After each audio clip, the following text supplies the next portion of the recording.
se for através do Espírito Consolador.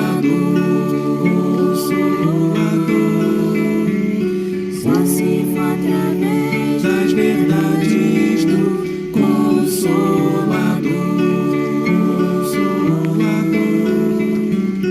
Ouçam os que têm ouvidos para ouvir. Sintam os que têm coração quente. Olhem com real esplendor. Pois já existe o Espírito Consolador. Pois já existem as verdades do Consolador.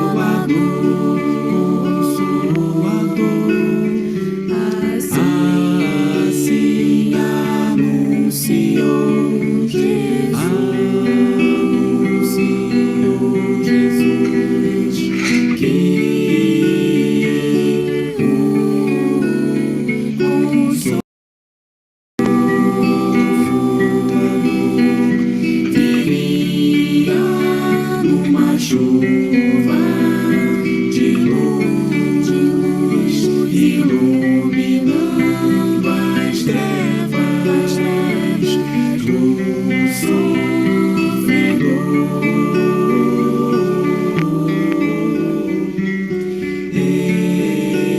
espalhando otimismo e mostrando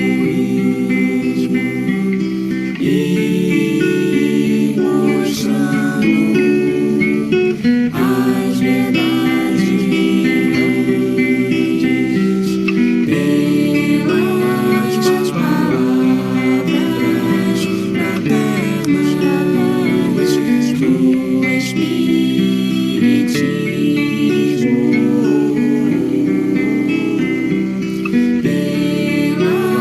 pelas palavras fraternas do Espiritismo, pelas palavras fraternas do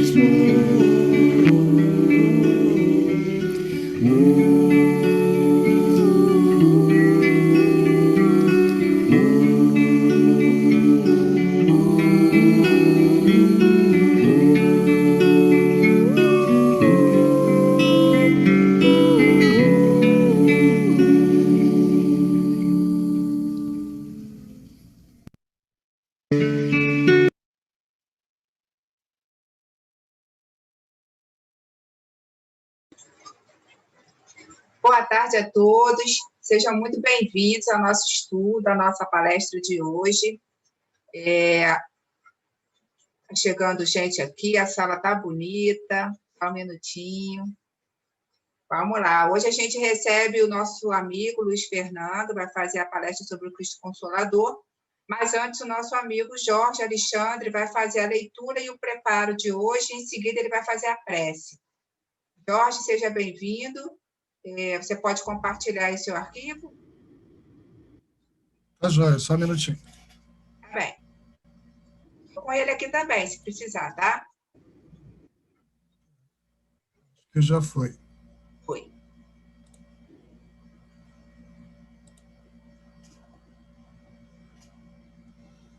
Me ouvindo bem, né? Posso ir. Vamos lá, então. O texto é Homens de Fé. Todo aquele, pois, que escuta essas minhas palavras e as pratica, assemelhá-lo-ei ao homem prudente que edificou a sua casa sobre a rocha. Jesus, em Mateus 7:24. Os grandes pregadores do Evangelho sempre foram interpretados à conta de expressões máximas do cristianismo, na galeria dos tipos veneráveis da fé. Entretanto, isso somente acontece quando os instrumentos da verdade, efetivamente, não ouvidam a vigilância indispensável ao justo testemunho. É interessante verificar que o mestre destaca, entre todos os discípulos, aquele que lhe ouve os ensinamentos e os pratica.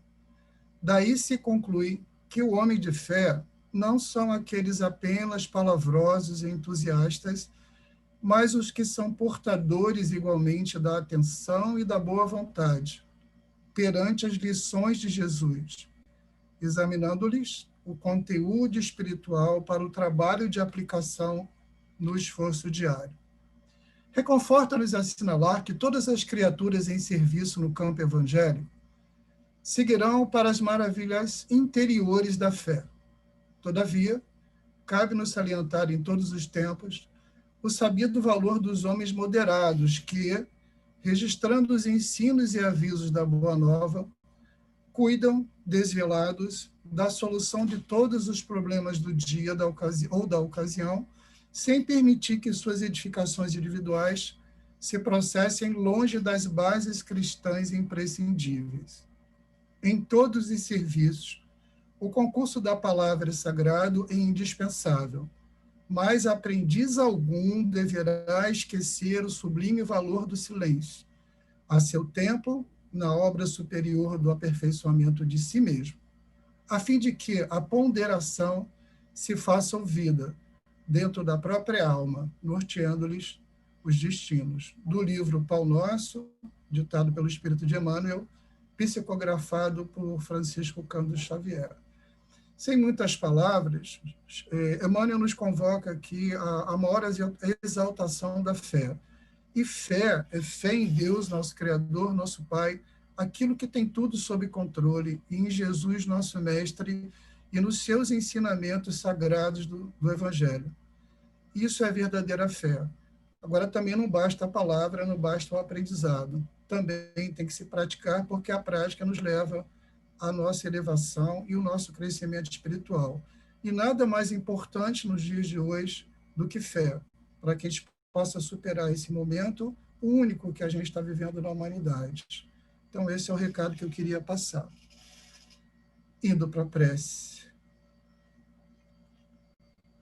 Deus Pai, nosso Criador, nosso Deus único, aquele que é a nossa luz, Jesus, nosso Mestre amado, Senhor do Evangelho, Senhor de luz e de paz, espiritualidade superior, santos anjos de Deus, iluminai essa nossa tarde, iluminai essa nossa palestra, esse nosso encontro, abençoai essa casa de união, paz e amor. Iluminai nosso irmão Luiz Fernando nesse recado tão importante que ele vai nos passar. Que assim seja, nosso Senhor. Graças a Deus. Assim seja. Muito obrigada, Jorge, pela leitura, o comentário e a sua prece. A gente agora sim passa a palavra para o nosso amigo Luiz Fernando, para que ele possa trazer para a gente a mensagem sobre o Cristo Consolador. Bem-vindo, Fernando. Microfone liberado. Obrigado. Para mim, realmente, essa mensagem é cheia de significado. Eu estava aqui imaginando como é que eu poderia me motivar e, de repente, no silêncio da alma, eu me lembrei de quando eu comecei no Espiritismo, né? Como isso me alegrou quando eu vi que a vida tinha um sentido. E eu queria comunicar um pouquinho desse entusiasmo hoje, lembrando... Oi. Renato, o som está muito adentro, não está muito Será bom, que não. agora melhorou? Vê se melhorou. Porque eu estou usando a minha câmera do celular. Melhorou agora? Dá para ouvir, mas não está um som perfeito, não. Pois é. Então, eu vou me aproximar mais aqui e falar um pouquinho mais alto, tá bom? Tudo bem. Obrigada, Fernando. Então, vou me esforçar para melhor, no silêncio, como eu estava falando dessa mensagem tão bonita, para tentar passar um pouco desse entusiasmo. E a gente, até com o João, falou tão bem no domingo, né, sobre a Dona Ivone Pereira, que a mensagem é mais importante do que o médico. E eu vou tentar fazer com que essa mensagem de hoje seja muito, que é realmente mais importante, vou me esforçar para passar o espírito do que eu tenho entendido até hoje, desde que cheguei no Espiritismo. Bom, eu vou compartilhar então a tela, deixa eu ver se vai dar tudo certo. Eu fiz um improviso aqui hoje, porque a câmera não está boa do notebook. Será que está entrando? O som está muito abafado, Fernando, com eco. Será que As pessoas estão falando aqui. está entrando agora? Até lá. Não, está abafado e com eco. É o som. A tela está entrando. A tela? Vamos ver se melhora o som. Está entrando. O som agora continua ruim? Continua ruim. Filho, Fernando, Está alto e claro o som. você está ouvindo algo? Alto e claro. Será que são todos que estão vendo com essa dificuldade? Todo mundo está mostrando, todo mundo está colocando aqui no chat que sim. Ó, a Flávia disse que está ok. Mas Sâmia está ruim, Mário está ruim, João está ruim, para mim está ruim, É? Norma está ruim. Então, Fátima também. Como é que eu faço aqui? Deixa eu ver se... Será que eu aceito o celular? Liga lá o seu. O seu tá ligado? Ah, então. Aqui entrou para vocês a tela. Entrou sim, meu amigo. Bom, dá para ouvir, Fernando. É, mas tá ruim. Mete bronca aí, continua. Tá baixo, mas dá para a gente ouvir. Certo. Bom, então, a minha ideia é fazer uma associação desse momento que nós estamos vivendo, como o Jorge falou, fazendo um paralelo com o que o próprio Jesus já tinha falado e que Kardec, no capítulo 6 do Evangelho segundo o Espiritismo, trouxe para a preparação psicológica do momento da humanidade. Bom, antes, eu já tinha antecipado um pouquinho do estudo no grupo, vamos fazer uma reflexão sobre esse momento, mas antes de chegarmos a esse momento enquanto espécie, nós evoluímos a partir dos chimpanzés. Vamos ver se a gente, lá no final, vai juntar tudo isso nesse momento de mudança planetária. Era uma vez uma população de macacos que vivia no meio da selva, comendo um estoque sem fim de plantas no chão e, de vez em quando, comendo algo diferente no alto das árvores. Mas aí veio o rio Congo, que por muito tempo não passava de um córrego, até que começou a ficar mais largo e profundo, eventualmente dividindo a população de macacos em duas. E embora o norte e o sul do rio tinham o mesmo tipo de macacos, eles agora estavam destinados a viver em lugares diferentes. Analisando registros fósseis, nós sabemos que esses dois lugares nem eram tão diferentes assim entre si. A maior diferença é que a parte sul do rio tinha uma abundância de plantas no chão e a parte norte do rio tinha gorilas grandes e malvados. E a maioria dos pesquisadores acredita que essas duas pequenas diferenças foram suficientes para que os grupos de macacos se dividissem em duas espécies, uma violenta e uma super carinhosa. Mas como isso é possível, se eles eram da mesma espécie? Bom, se você fosse um macaco ao norte do rio, teria poucas plantas terrestres para comer e grandes gorilas raivosos para disputar essa comida. O jeito então seria subir nas árvores em busca de frutas. Se você fosse mais agressivo do que os outros macacos do norte, provavelmente conseguiria mais comida. Com isso, não apenas teria mais chances de sobreviver, como também usaria essa moral para atrair uma parceira.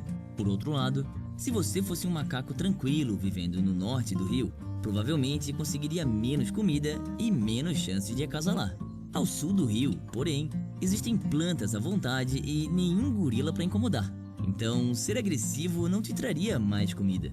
Na verdade, em um lugar onde não há razão para brigar por comida, se você pagasse mico, provavelmente seria deixado de lado, virando alvo fácil para predadores e menos propenso a encontrar um companheiro.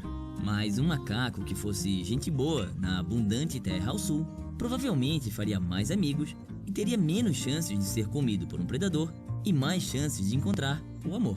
Após milhares de gerações, essas pequenas mudanças de comportamento levaram ao surgimento de espécies inteiramente novas. O norte do rio, a terra dos gorilas, ficou cheio de macacos agressivos que atacavam qualquer um que aparecesse pela frente.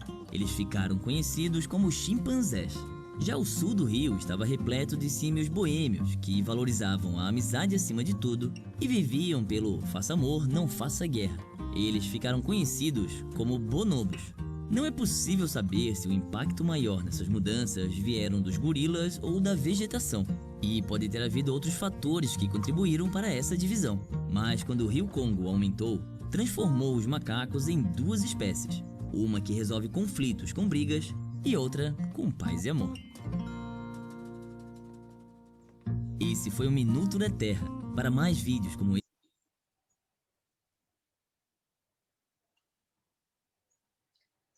Libera seu microfone, Fernando.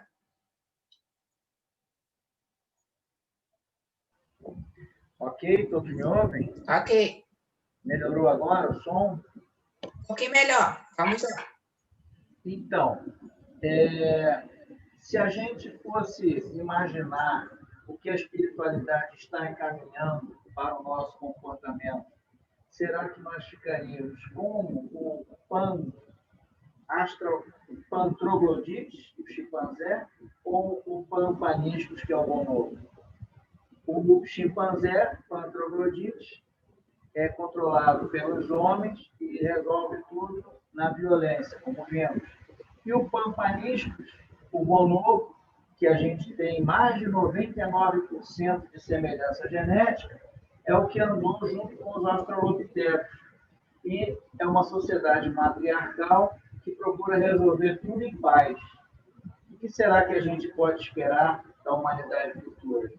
Então, eu quis vincular o Cristo Consolador com essa temática, sobre o tipo de vida que a gente vai levar enquanto sociedade no futuro, buscando uma analogia com os nossos ancestrais, os quais receberam espíritos simples e ignorantes para iniciar a trajetória da espécie humana. Então, muito do que a gente recebe de conselhos da espiritualidade, e principalmente de Jesus, é no sentido de nos tornarmos um ou outro. Vamos ver qual. Lá no prefácio do Evangelho, tem uma mensagem que, obviamente, foi psicografada, que diz: os Espíritos do Senhor, que são as virtudes do céu, como um imenso exército que se movimenta desde que ele recebeu a ordem, espalham-se sobre toda a superfície da terra, semelhantes às estrelas que caem do céu, vêm iluminar o caminho e abrir os olhos aos cegos. Eu vos digo em verdade, os tempos são chegados em que todas as coisas devem ser restabelecidas em seu sentido verdadeiro, para dissipar as trevas, confundir os orgulhosos e glorificar os justos. As grandes vozes do céu ressoam como o som da trombeta, e os coros dos anjos se reúnem. Homens, nós vos convidamos ao divino concerto. Que vossas mãos tomem a lira, que vossas vozes se unam, e que no hino sagrado se estendam e vibrem de uma extremidade do universo à outra. Homens, irmãos a quem amamos, estamos juntos de vós. Amai-vos também uns aos outros e dizei do fundo do vosso coração, em fazendo as vontades do Pai que está nos céus: Senhor, Senhor, e podereis entrar no reino dos céus. Então, com essa mensagem, Kardec inicia a terceira obra da codificação, que vem a ser um resumo do Livro dos Espíritos e do Livro dos Médiuns. E, para hoje, o capítulo 6, para assim, quem ainda não se familiarizou muito, é justamente a apresentação do menor capítulo do Evangelho, são apenas 5 páginas, sobre esse Consolador, o parágrafo prometido por Jesus. E Kardec, no tópico 4, diz: Jesus promete um outro Consolador, o Espírito de Verdade, que é justamente quem assina essa mensagem lá no prefácio, que o mundo não conhece ainda, porque não está maduro para o compreender, que o Pai enviará para ensinar todas as coisas e para fazer recordar aquilo que o Cristo disse. Se, pois, o Espírito de verdade deve vir mais tarde ensinar todas as coisas, é que o Cristo não disse tudo. Se ele vem fazer recordar aquilo que o Cristo disse, é porque isso foi esquecido ou mal compreendido. O Espiritismo vem no tempo marcado cumprir a promessa do Cristo. O Espírito de verdade preside a sua instituição. Mas quem será esse Espírito de verdade? Vamos ver daqui a pouquinho.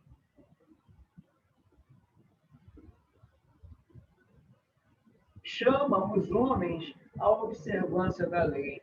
Ele ensina todas as coisas em fazendo compreender o que o Cristo não disse, senão por parábolas.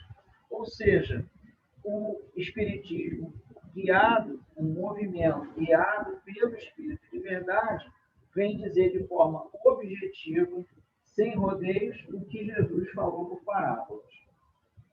O Cristo disse que ouçam os que têm ouvidos para ouvir. O Espiritismo vem abrir os olhos e os ouvidos, porque fala sem figuras e sem alegorias. Ele ergue o véu deixado propositadamente sobre certos mistérios. Vem, enfim, trazer uma suprema consolação aos deserdados da terra e a todos aqueles que sofrem, dando uma causa justa e um fim útil a todas as dores. Então, a nossa evolução como espécie, como sociedade, óbvio que é cheia de dores, cheia de sofrimentos sucessivas, reencarnações, desencarnações, até o despertar do nosso ego. Então, a gente caminhou para o fortalecimento do ego, e isso é o que tem sido a marca, digamos, do nosso desenvolvimento inicial da consciência. Só que a gente vai ver um pouquinho à frente, na Gênesis, que isso já não é mais suficiente para prosseguirmos evoluindo. Olha só nas instruções dos Espíritos essa mensagem. Veio como antigamente entre os filhos transviados de Israel. Professora Adriana, de português, venho é um sujeito elíptico, né? Simples, oculto, né? Eu. Quem será que está afirmando isso? Venho como antigamente entre os filhos transviados de Israel. Se esse livro foi escrito na França, está traduzido para o português, está sendo lido no Brasil, qual o sentido de falar de filhos transviados de Israel? Ou seja, nós que já reencarnamos em várias partes do planeta e talvez com Jesus tenhamos ouvido ele lá em Israel, nos tornamos, na atual existência, já um pouquinho mais permeáveis, mas ainda somos devedores da lei. Transviados significa isso. Trazer a verdade e dissipar as trevas. Escutai-me, o Espiritismo, como antigamente minha palavra. Ué, se ele está falando que o Espiritismo hoje, como antigamente a minha palavra, e aqui é o Evangelho segundo o Espiritismo, quem será que está falando isso? Deve lembrar aos incrédulos que acima deles reina a verdade imutável, o Deus bom, o Deus grande que faz germinar a planta e eleva as ondas. Revelei a doutrina divina. Eu, como um ceifeiro, reuni em feixes o bem esparso na humanidade e disse: vinde a mim, todos vós que sofreis. Mas os homens ingratos se desviaram do caminho reto e largo. Essa semana se falou muito no caminho estreito, né? Mas aqui Jesus, que o Espírito de Verdade assina essa mensagem de Paris, né, de 1860, ele até coloca que o caminho é reto e largo. Porque se a gente usasse a nossa inteligência bem, iríamos ver que não é nem tão estreito assim. Só se for algum erro de tradução. Olha o que diz. Os homens ingratos se conduz ao reino de meu Pai. E eles estão perdidos ásperos e estreitos caminhos de piedade. Quem tem essa já calculada, que já sabe, é a impiedade. Ímpio é aquele que não é pio, que não tem piedade. Né? Quem tem piedade é que segue a sua consciência. Meu pai não quer aniquilar a raça humana. Então fala o que não sabe quando se fala de extinguir, fim dos tempos, com o sentido de juízo final. Que existe um juízo geral para separar um terço da humanidade. A gente vai ver isso à frente. Meu pai não quer aniquilar a raça humana. Quer que, vos ajudando uns aos outros, mortos e vivos, quer dizer, mortos segundo a carne, porque a morte não existe, vos socorrais. Então, eu vou socorrer a Olívia vai socorrer o Mário pode socorrer o João Ricardo e a Leila. Então, a gente vai se socorrendo com palavras amigas, com estímulos. Então, é isso que é o espírito do Espiritismo. É nós nos socorrendo uns aos outros. E ele diz isso.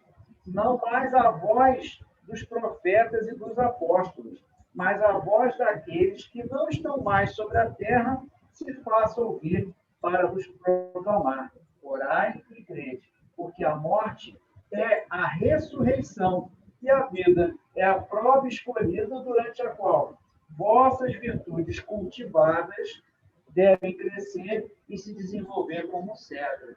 E a mensagem vai por aí. Então, tudo que nós estamos passando foram provas escolhidas. Jesus fala nesse texto, num outro texto mais à frente, que é o grande médico das almas. E ele vai explicando com essas mensagens, no capítulo 6, justamente o espírito do Espiritismo. É legal deixar aqui um espaço para a gente depois ir estudar. E a temática que eu procurei trazer em relação ao Cristo Consolador e os tempos chegados se liga justamente pelo prefácio do Evangelho e pelo capítulo 18 da Gênesis, que é a segunda parte desse slide. No tópico 14, Kardec fala o seguinte: a vida espiritual é a vida normal e eterna do espírito.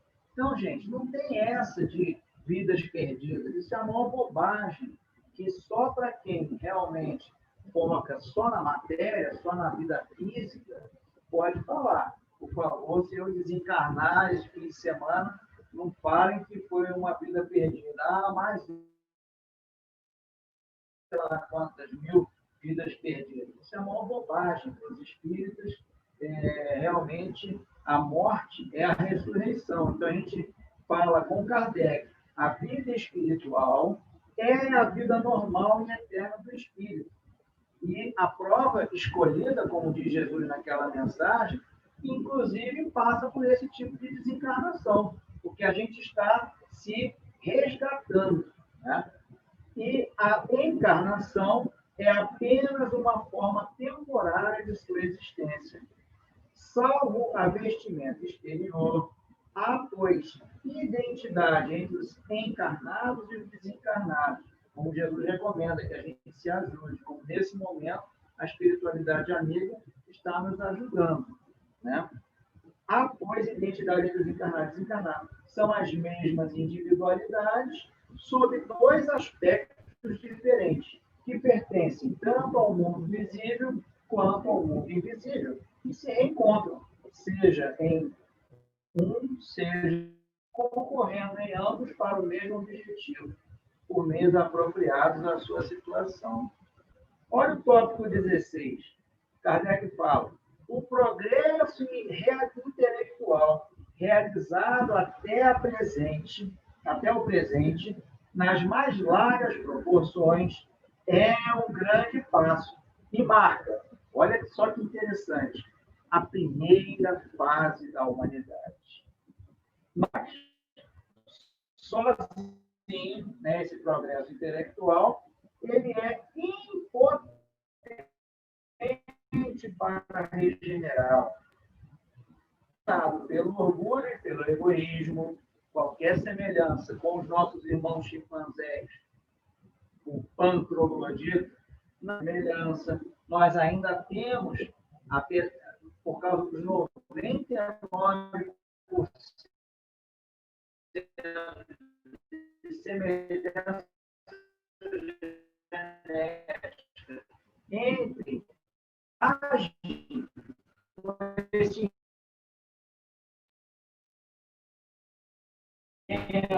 então,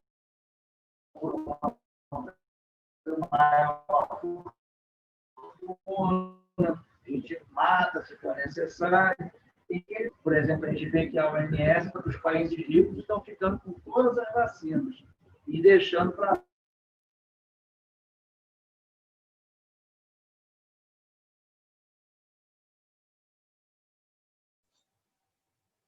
Bom, parece que a internet do Fernando está instável.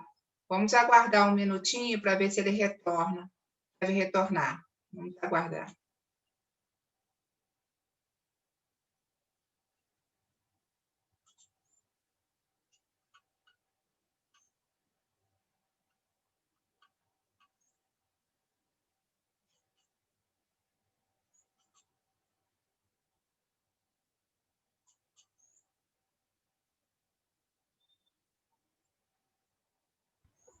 Oi, voltou? Voltou?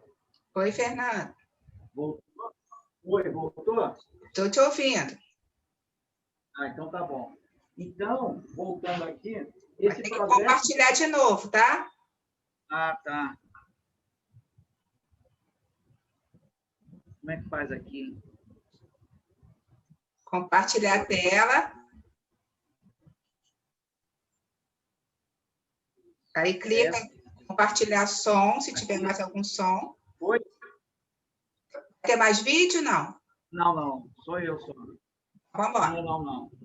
Não. Estamos vendo, tá ok. Então, esse progresso intelectual que a gente atingiu, ele é movido pelo orgulho e pelo egoísmo, né? Então, ele sozinho, imponente, impotente para regenerá-lo. Enquanto o homem for dominado pelo orgulho e pelo egoísmo, ele utilizará sua inteligência e seus conhecimentos em proveito de suas paixões, né? Então, de repente, ensinaram todo mundo a só viver pelo carnaval, viver né, por todas essas formas, né, 1 milhão, 2 milhões no Réveillon, aí mais de, sei lá, 100, 200 anos, só que no Brasil, né, tá tudo focado nisso, aí, de repente, estão xingando o povo porque tem que parar de ser desse jeito que sempre deu lucro, inclusive, né, para a mídia e tudo mais. Então, assim, enquanto o homem for dominado pelo orgulho e pelo egoísmo, ele utilizará a sua inteligência e seus conhecimentos em proveito de suas paixões e de seus interesses pessoais. Razão porque ele os aplica no aperfeiçoamento dos meios de prejudicar os outros e de destruí-los. Já está se estudando como fazer cartucho de fuzil com polímeros, com plásticos que se desintegram, né? Então, as armas estão ficando mais evoluídas, uma série de tecnologias estão sendo usadas para dominar os povos mais ignorantes e mais pobres. Então, a gente vê como que essa evolução intelectual está nos tornando mais para chimpanzé do que para bonobo. No tópico seguinte, 17, Kardec reflete o seguinte: um tal estado de coisas pressupõe uma mudança radical no sentimento das massas. Olha aí as massas, né? Um progresso geral que só podia acontecer fora do círculo das ideias estreitas e terra a terra que fomentam o egoísmo. Em diversas épocas, homens de escola, né, homens de alta evolução, procuraram impelir a humanidade por esse caminho, mas ainda muito jovem, ela se conservou surda e os ensinamentos que eles ministraram foram como uma boa semente caída nas pedras. Hoje a humanidade está madura para lançar seu olhar mais alto do que havia feito, para assimilar ideias mais amplas e compreender o que não havia compreendido. a geração que desaparece, esse meio, essa forma de viver muito terra a terra, levará consigo seus preconceitos e seus erros. E a geração que surge, retemperada em uma fonte mais pura, imbuída de ideias mais sãs, né, mais saudáveis, imprimirá ao mundo o movimento ascensional, no sentido do progresso moral, que deve marcar a nova fase da humanidade.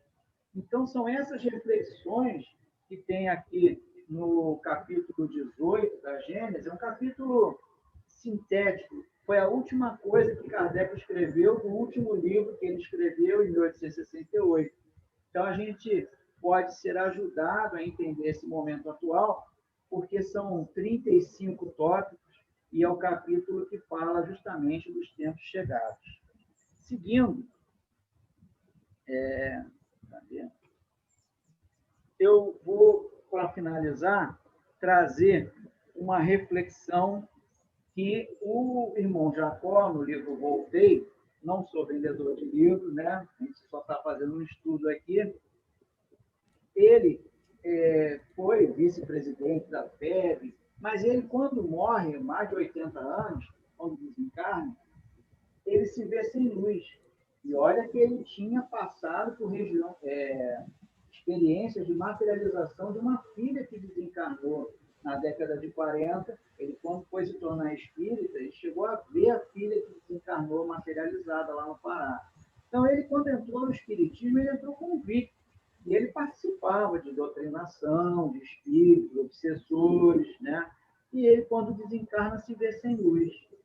Ao perceber isso, ele é indicado a entrar nessa escola de iluminação, e lá na escola mandam ele voltar e encontrar com aqueles obsessores que ele tentou doutrinar. E os obsessores falam tudo para ele, que ele era agressivo em casa, que ele era ríspido na sua empresa, ele era multimilionário, ele era concessor, ele tinha a concessão da Casa Edison, então ele era amigo do Thomas Edison, que inventou a lâmpada e as primeiras vitrolas, né?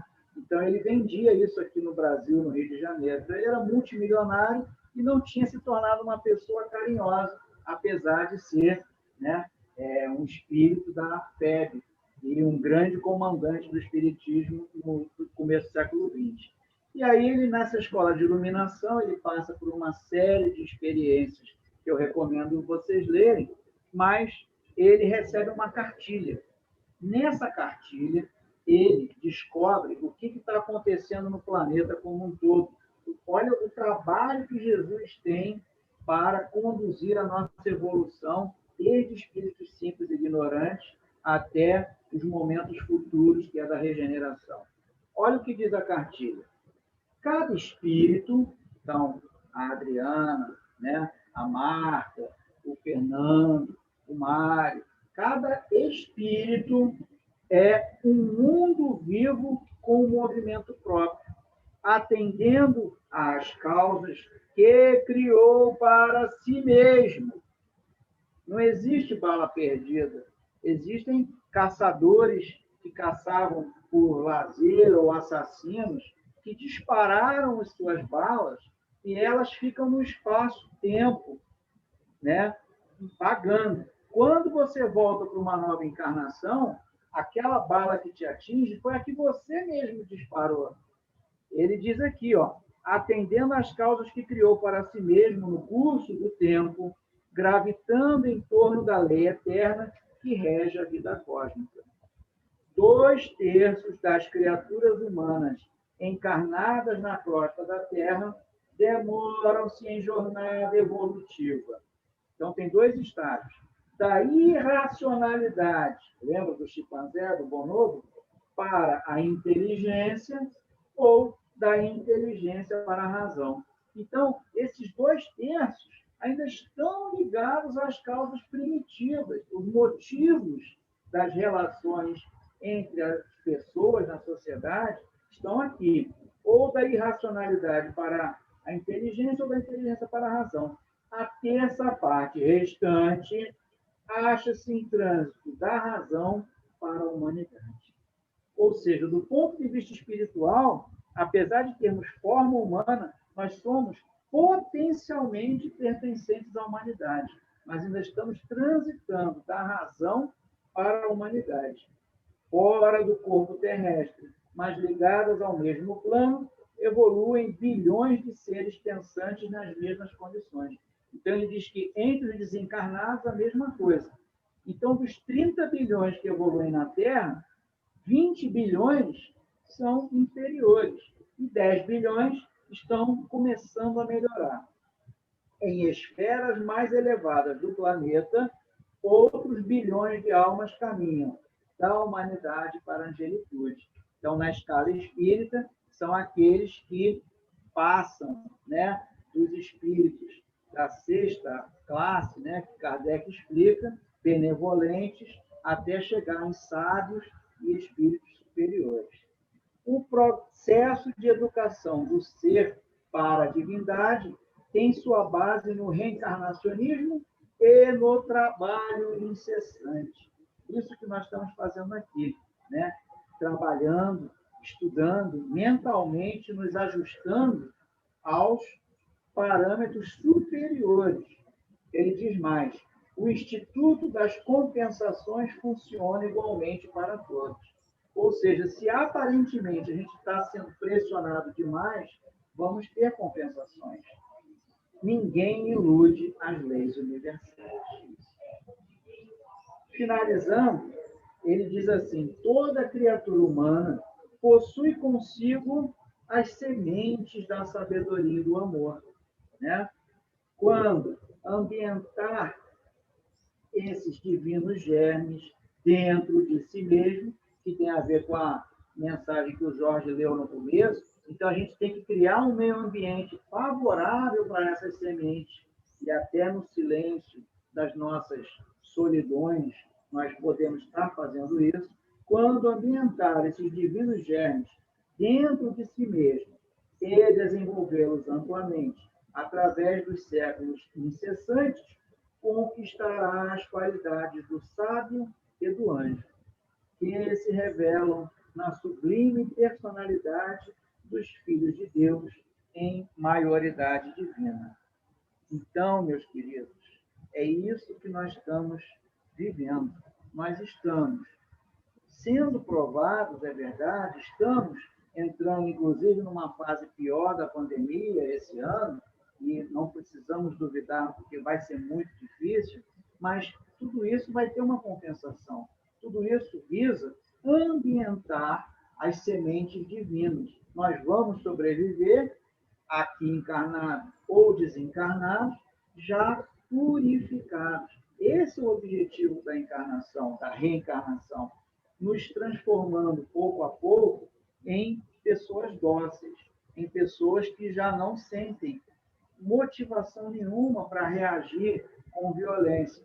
Por quê? Lembram que lá no norte os chimpanzés precisavam disputar a comida junto com os gorilas e tiveram que subir para as árvores, e se não fossem agressivos não poderiam procriar, mas a humanidade futura é como no sul do Rio Congo. Lá não vai ter que disputar por causa de comida e as decisões vão ser coletivas e a sociedade já estará num outro momento. Após essa destruição que estamos vendo nas nossas instituições que estão ultrapassadas, Kardec fala que quem sobreviver a isso vai ver como que, milagrosamente, uma nova civilização surgir das ruínas do mundo antigo. Então, tenhamos esperança que tudo isso que estamos passando foi programado, foram provas escolhidas antes de reencarnarmos e nos ajudando mutuamente uns aos outros, um cuidando do outro, vamos, com certeza, agradecer a todas essas dificuldades. E alguns vão ficar vendo a reconstrução do mundo e outros estarão preparando a sua reencarnação. É natural desencarnar. O que não é natural para o espírita é agir agressivamente. Nesses momentos, nós temos que começar a permitir que as semente desabroche em nós. É isso que eu tinha para compartilhar com vocês, meus queridos. Muito obrigado. Desculpem as falhas técnicas, mas eu sei que a de vocês é maravilhosa. Graças a Deus. Olha, meu amigo, você estava falando e eu estava fixando nessa imagem última que você colocou e com a palavra iluminação, pedindo a Jesus que continue te iluminando, para que você continue trazendo estudos tão maravilhosos para a gente, que iluminam e nos iluminam, nos esclarecem, nos provocam para estudar mais, né? Fazem um convite a todos nós para que a gente possa realmente refletir sobre cada ponto que você abordou naquele slide anterior, né? E vai ficar no YouTube para a gente rever depois e repensar cada um deles. A Gênesis é maravilhosa. Muito obrigada, Fernanda. Excelente estudo e a tecnologia não atrapalhou nada, não, porque você deu o recado que tinha que ter dado, tá bom? Muito obrigada, meu amigo. Eu passo a palavra de volta para o Jorge, para que ele possa fazer a nossa prece final. Ok, vamos lá. Vamos concentrar. Agradecendo de novo a Deus, nosso Pai, por esse banquete oferecido pelo nosso irmão Luiz Fernando, com tanto esclarecimento que ele nos colocou hoje, nesse fim de tarde. Que a gente possa aproveitar tudo que foi colocado aqui e refletir para a nossa melhoria espiritual. Agradecendo mais uma vez a Jesus e a espiritualidade superior, esse momento de bênção, estarmos reunidos todos aqui, estudando e nos aprimorando. Que tenhamos todos um belo fim de tarde. Que Deus nos abençoe a todos. Que assim seja, graças a Deus. Que assim seja. Muito obrigada mais uma vez, Fernando. Obrigada a todos que participaram, que vieram, né, aceitaram o convite de estar aqui, ouvindo essa palestra do Fernando. E vou desativar aqui os microfones para que vocês possam dar um tchau para todos. Estão liberados.